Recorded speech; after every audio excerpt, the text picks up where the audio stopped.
In today's video, I'm going to teach you how to cancel Webflow paid subscription plan. By the end, you'll know exactly how to move your workspace off a paid plan and back to the starter plan, which effectively cancels your paid subscription while keeping your account and projects intact. First, head to Webflow and sign in so you land on your dashboard. If you open directly into a project, that's fine. Just use the dashboard button at the top left to return to your main workspace view. From the dashboard, look for your workspace controls and open the workspace area in Webflow, so you're managing settings at the workspace level, not inside a single site.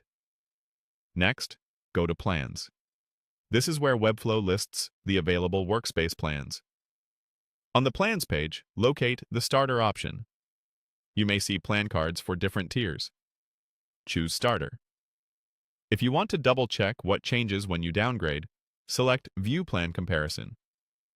This shows limits and features side by side, which is helpful to confirm things like user seats, site limits, or features you might lose when you switch.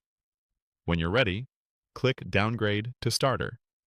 A confirmation screen will appear. Here, Webflow typically asks you to acknowledge a few items before proceeding. Go through the highlighted notices and confirm each one. These are there to make sure you understand the impact of the change, things like reduced collaborator seats, feature availability, or other limits. Once you've confirmed those notices, continue to the final confirmation and choose Downgrade Plan. After that, you'll see an order summary. Review it carefully. This summary shows when the downgrade takes effect and any proration or credits that may apply to your account. If everything looks good, you're done. You should now see the starter plan as active for your workspace.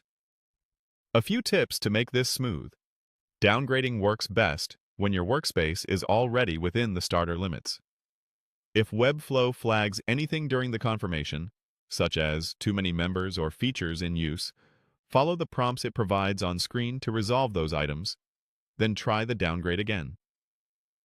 Also, if you have separate site-level hosting plans attached to individual projects, those are managed per site and may need to be canceled individually before the workspace downgrade can complete. Finally, keep an eye on the next billing date and the effective date shown in the order summary so you know exactly when charges stop and credits apply. That's it. You've successfully canceled your paid Webflow subscription by downgrading the workspace to starter.